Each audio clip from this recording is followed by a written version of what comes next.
everyone. So today we are going to study and understand the chapter 2 Civics Federalism Notes. So the first question in this chapter is what is federalism? तो हम federalism को समझते हैं. Federalism is a system of government in which power is divided between a central authority and various constituent units of the country. Means federalism एक government का system है जिसमें power दो लेवल ऑफ गवर्नमेंट्स में divide होती है. One is central government and other is its constituent units जो कि स्टेट गवर्नमेंट हो सकती है.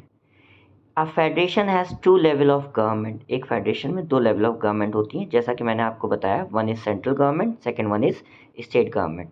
Both these levels of government enjoy their power independently of each other.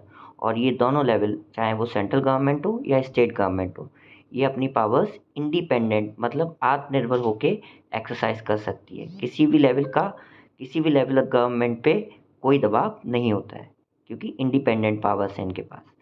One is the government for the entire country which is usually responsible for a few subjects of common national interest. Federalism में एक government पूरे देश की लिए होती है जिसका responsibility होती है नेशनल सब्जेक्ट्स पे वर्क करना. एक गवर्नमेंट होती है at the level of provinces और state which look after much of the day to day administrating of their state. Means जैसा कि हमने समझा था अभी कि एक फेडरेशन में दो लेवल ऑफ गवर्नमेंट होती हैं. एक होती है सेंट्रल गवर्नमेंट, दूसरी होती है स्टेट गवर्नमेंट. सेंट्रल गवर्नमेंट का काम होता है कॉमन नेशनल इंटरेस्ट के सब्जेक्ट्स पे काम करना और स्टेट गवर्नमेंट का काम होता है स्टेट की डे टू डे फंक्शनिंग या एडमिनिस्ट्रिंग को मैनेज करना. अगर हम एग्जांपल्स देखें फेडरलिज्म के कि कौन कौन से देश हैं जहाँ पे फेडरलिज्म प्रैक्टिस की जाती है, वो है इंडिया, यूएसए और यूके. अब हम इस चैप्टर में जहाँ सेकेंड क्वेश्चन देखते हैं, that is difference between unitary and federal system. कि यूनिटी टाइप ऑफ गवर्नमेंट और फेडरल फॉर्म ऑफ गवर्नमेंट में क्या डिफरेंस है. तो अगर हम यूनिटी फॉर्म ऑफ गवर्नमेंट की बात करें तो there is only one level of government. All the sub units are subordinate to the central government. Unity form of government में या तो एक लेवल की गवर्नमेंट होती है या उसके जितने भी सब यूनिट्स हैं, अगर टू लेवल ऑफ गवर्नमेंट भी है तो वो सारे के सारे स्टेट गवर्नमेंट्स या सब यूनिट्स सबऑर्डिनेट होंगे, मतलब सेंट्रल गवर्नमेंट की नीचे रह के काम करेंगे और इंडिपेंडेंट नहीं रहेंगे. वहीं हम फेडरल गवर्नमेंट की बात करें तो देयर आर टू और मोर लेवल्स और tiers of government that are independent of each other, right? Second difference है the central government can pass on orders to the provincial or local government in unity system. मतलब central government कोई भी order pass कर सकती है state government के ऊपर या लोकल गवर्नमेंट के ऊपर यूनिटी फॉर्म ऑफ गवर्नमेंट में, right? But central government can not order the state government to do anything in the federal system of government, right? Third है the central government is supreme and the administrative divisions exercise only powers that the central government has delegated to them. Unity form of government में जो central government है वो supreme authority है और जितनी भी administrative divisions हैं वही पावर एक्सरसाइज कर सकती हैं जो सेंट्रल गवर्नमेंट ने उन्हें दी है. मींस स्टेट की जितनी भी एडमिनिस्ट्रेटिव डिविजन्स हैं वो वही पावर्स यूज़ कर सकती हैं जितनी सेंट्रल गवर्नमेंट उन्हें देती है. ये होता है यूनिटी फॉर्म ऑफ गवर्नमेंट में. अगर हम फेडरल फॉर्म ऑफ गवर्नमेंट की बात करें तो there powers may be broadened and narrowed by the central government. State government has the powers of its own for which it is not answerable to the central government. अगर हम federal form of government की बात करें तो state government की पास खुद की powers होती है फेडरल फॉर्म ऑफ गवर्नमेंट में जिसके लिए वो सेंट्रल गवर्नमेंट को आंसरेबल नहीं है. जबकि यूनिटी फॉर्म ऑफ गवर्नमेंट में जो पावर्स हैं वो ब्रॉड या नैरो की जा सकती हैं सेंट्रल गवर्नमेंट द्वारा स्टेट की, right? I hope you have understood the difference between the unity and the federal form of government. अब हम थर्ड क्वेश्चन की बात करते हैं, what are the key features of federalism. हम फेडरलिज्म की विशेषताओं के बारे में बात करने जा रहे हैं. फर्स्ट फीचर है फेडरलिज्म का, देयर आर टू और more levels of government, right? Second है different tiers of government govern the same citizens but each tier has its own jurisdiction. जो अलग अलग लेवल्स ऑफ गवर्नमेंट है वो सेम सिटीजन्स पे ही शासन करते हैं, चाहे सेंट्रल गवर्नमेंट हो या स्टेट गवर्नमेंट हो, बट उनका जुरिसडिक्शन मतलब एरिया या boundary specific matters of legislation means law बनाने के लिए, टैक्सेशन मतलब टैक्स कलेक्ट करने के लिए, एंड एडमिनिस्ट्रेशन मतलब प्रशासनिक व्यवस्था संभालने के लिए उनका एरिया और बाउंड्री अलग होता है. जुरिसडिक्शन की जगह आप ये लिख सकते हैं. थर्ड है the existence and authority of each tyre of government is constitutionally guaranteed. Means सारी की सारी लेवल ऑफ गवर्नमेंट, चाहे सेंट्रल गवर्नमेंट हो चाहे स्टेट गवर्नमेंट हो, और कुछ देशों में लोकल गवर्नमेंट भी होती है, means third level of government या थर्ड टायर ऑफ गवर्नमेंट, इनका एग्जिस्टेंस, इनकी पहचान और इनकी पावर्स किससे गारंटेड होती हैं? कॉन्स्टिट्यूशन से, राइट।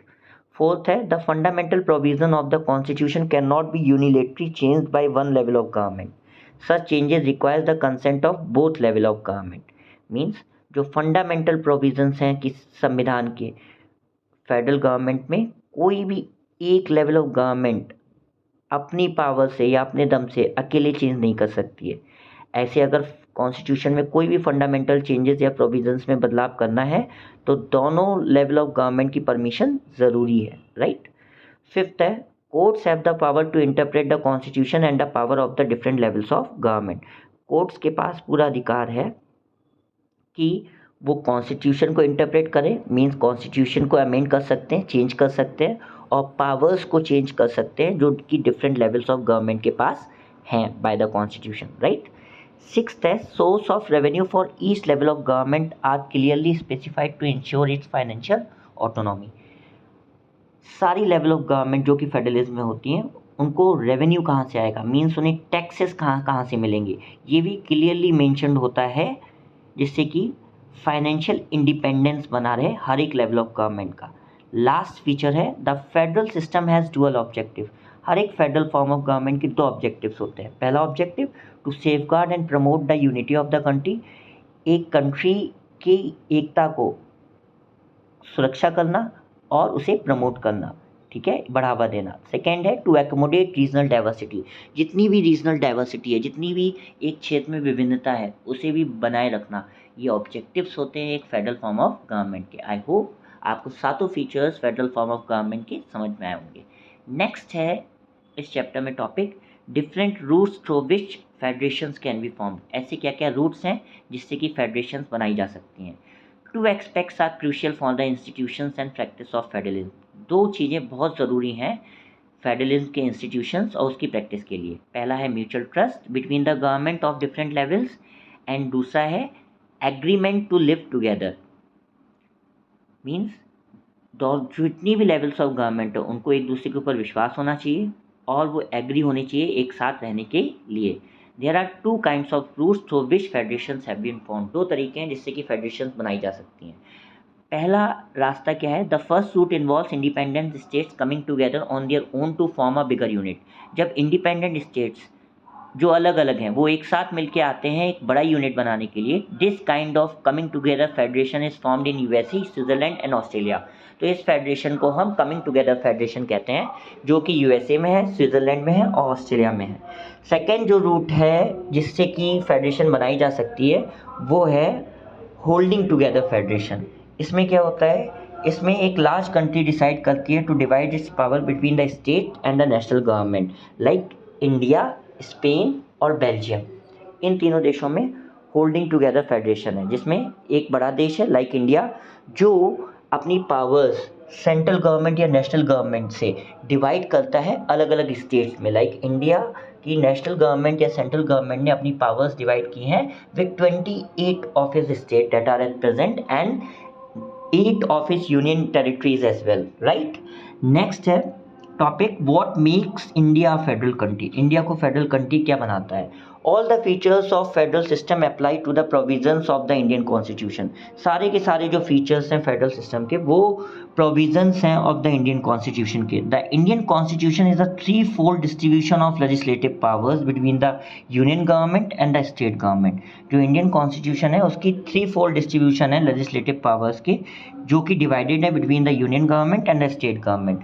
अब ये जो तीन लिस्ट हैं जो कि इंडिया को फेडरल कंट्री बनाती हैं डेट आर मेंशन्ड बिलो, जिससे कि हमारी लेजिस्लेटिव पावर्स डिवाइड होती है between the central and the state government.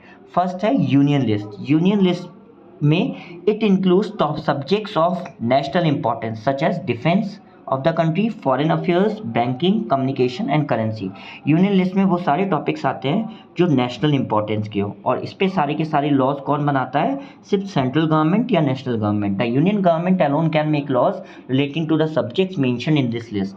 Second है state list. It contains subjects of state and local importance such as police, trade, commerce, agriculture and irrigation. The state government alone can make laws relating to the subjects mentioned in this list. Means state list में जितने भी topics हैं like police, trade, commerce, agriculture, irrigation, उसमें सिर्फ state government has the right to make the laws. Last है concurrent list.